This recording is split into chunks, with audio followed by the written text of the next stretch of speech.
ತಾಯಿ ತೊಡಿಮ್ಯಾಲ ಕುದಿದ್ದ ಸ್ತನಪಾನವನ್ನ ಇಚ್ಛೆಯನ್ನು ಪಟ್ಟವನಂತೆ ಮಾಡಿದ. ಸ್ತನಕ್ಕೆ ಬಾಯಿಯನ್ನು ಹಚ್ಚಿದಾಗ ಬಾಯಿಯನ್ನು ತೆರೆದಾಕ್ಷಣಕ್ಕೇನೆ ನಮ್ಮವನ್ ತಲೆಯಾಗಿದ್ದರ ಇದ್ದದ್ದ ಜಿಡ್ಡರ ಬಿಡಿಸೋಣ ಇವತ್ತ ಅಂತ. ನನ್ನ ಮಗ ಬಡ್ಕೋತದೆ. ಇದು ಇಡೀ ಜೀವನದುದ್ದಕ್ಕೂ ನನ್ನದು ತನ್ನೋದರೊಳಗನೇ ಜೀವನ ಹೋಗ್ತದೆ. ಇದು ನಮ್ಮ ಅವುಗರನ್ನ ಬಿಡಿಸ್ಬೇಕು ಅಂತ ಅನ್ನೋದಕ್ಕಾಗಿ ಆ ಹಾಲನ್ನ ಕುಡಿಯುವ ನೆಪದಲ್ಲಿ ಪರಮಾತ್ಮ ಆಕಳಿಕೆಯನ್ನು ಮಾಡಿದ.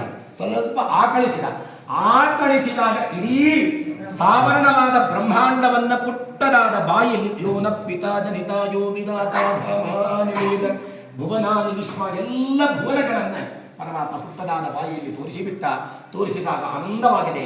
ಆವಾಗಂತಾಳಂತೆ, ನೀ ನನ್ನ ಮಗ ಅಲ್ಲ ಜಗತ್ಪತಿ ಅಂತ ಕೈ ಮುಗಿದಾಳೆ.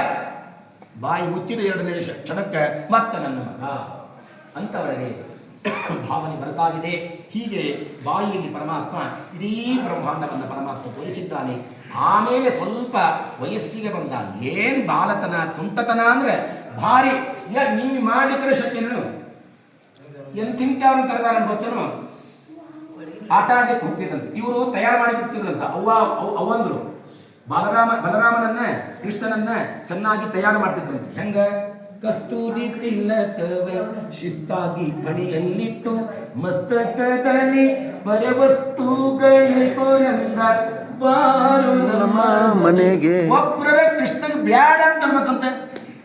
ಅಲ್ಲಿ ಇಷ್ಟು ತುಂಟತನ ಮಾಡ್ತಿದ್ದ. ಬೇಕಾದಷ್ಟು ಹಾಲು ಕದೀತಿದ್ದ, ಮೊಸರು ಕದೀತಿದ್ದ, ಬೆಣ್ಣೆ ಕದೀತಿದ್ದ, ಮನೆಯೊಳಗೆಲ್ಲ ಭಾಂಡಗಳನ್ನು ಹಾಳು ಮಾಡ್ತಿದ್ದ. ಆದ್ರೆ ಯಾರು ಬ್ಯಾಡ ಅಂತಿಲ್ಲ. ಯಾಕೆ? ಅವನ ಮುಖಾನ ಹಂಗಿತ್ತು, ಲೋಹ ಚುಂಬಕ ಕರೀತಿದ್ರಂತ. ಇಂಥ ಆಟ ಆಡನೆಲ್ಲ ಆ ಗಂಡಂದ್ರನ್ನ ಕಳಿಸ್ತಿದ್ರಂತ ಗೋಪಿಕಾಸ್ತ್ರೀಯವರು ಕೆಲಸಕ್ಕೆ ಕಳಿಸಿದ ಮೇಲೆ ನೀವು ನಮ್ಮ ಜೊತೆಗೆ ಬರ್ರಿ ಅಂತಂತಾನಂತ. ನಾರಿಯರು ಸದಾ ನೀರಿಗೆ ಹೋಗುವಾಗ ದಾರಿಯ ಲಡ್ಡ ಗಟ್ಟಿ ಬಾಯಂದು ಕರೆದ ಕೃಷ್ಣ ಬಾರೋ ನಮ್ಮ ಇದು ತುಂಟತನ ಒಂದು. ಅಂದ್ರೆ ಎಂಥಿಂಥ ಕಾರ್ಯವನ್ನು ಮಾಡಿದ್ದಾನೆ ಸರ್ವೋತ್ತಮನಾದ ಪರಮಾತ್ಮ. ಆಮೇಲೆ ಏನೆಲ್ಲ ತನ್ನ ವಯಸ್ಸಿನ ಎಲ್ಲ ಬಾಲಕರನ್ನ ಕರೆದುಕೊಂಡು ಹೋಗ್ತಾ ಇದ್ದಾನೆ. ಒಳಗೆ ಹೋಗೋದು ಎಲ್ಲರೂ ತಪ್ಪಿಕೊಂಡಾರೆ. ನವನೀತ ಚೋರ ಅಂತ ಅವ ಪ್ರಸಿದ್ಧ ಚೋರ. ಏನ್ ಚೋರ? ನಮ್ಮ ಚೌರ್ಯವನ್ನು ಮಾಡ್ತಾನಂದ್ರೆ ನಮ್ಮ ಪಾಪವನ್ನ ಕದೀತಾನ್ರಿ ಅವ. ಇಂಥ ಚೋರ ಬಹಳ ಶ್ರೇಷ್ಠ. ನಾರಾಯಣೋ ನಾಮ ನರೋ ನರಾಣಾಂ ಪ್ರಸಿದ್ಧ ಚೋರ ಪೃಥಿವ್ಯಾಂ ಪತಿತಃ.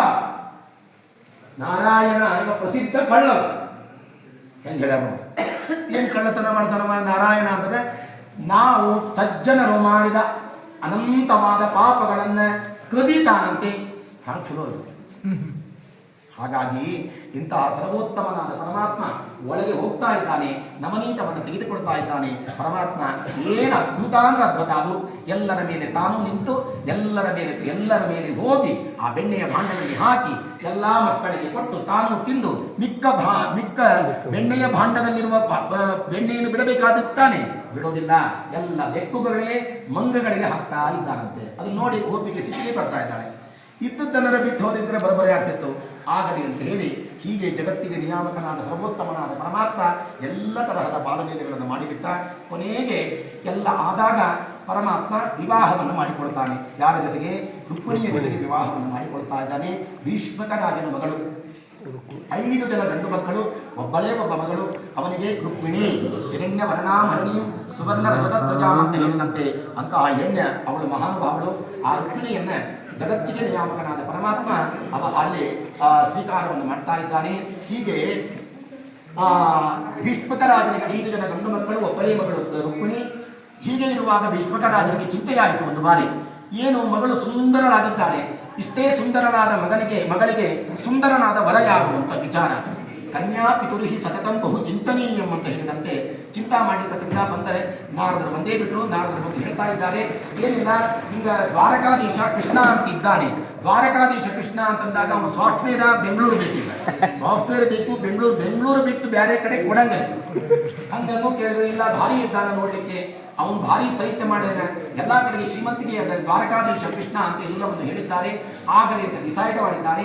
ಆವಾಗ ಯಾರು ಯಾರು ಅವನ ಮಗ ರುಕ್ಮಿ ಬಂದು ಹೇಳ್ತಾ ಇದ್ದಾನೆ, ಇಲ್ಲ ನನ್ನ ತಂಗಿಯನ್ನ ನಾನು ಶಿಶುಪಾಲನಿಗೆ ಕೊಟ್ಟು ಮದುವೆಯನ್ನು ಮಾಡುವುದು ಅಂತ ಹೇಳಿದ. ಆಗಲೇ ಅಂತ ಅವನು ಹೇಳಿದಾಗ ಶಿಶುಪಾಲ ಆ ಮುಂದೆ ಎಲ್ಲ ರುಕ್ಮಿಣಿ ದೇವಿ ತನ್ನ ಪತ್ರವನ್ನು ಬರೀತಾಳೆ. ಪ್ರೀತಿಯ ಪತ್ರ ಆರಂಭವಾದದ್ದೇ ಅಲ್ಲಿಂದ. ಅವಳೇ ಪತ್ರವನ್ನು ಪರಮಾತ್ಮನ ಪಾದಾರವಿಂದಗಳಲ್ಲಿ ಬರೀತಾಳೆ. ಬ್ರಾಹ್ಮಣ ಹೋದ, ಬ್ರಾಹ್ಮಣ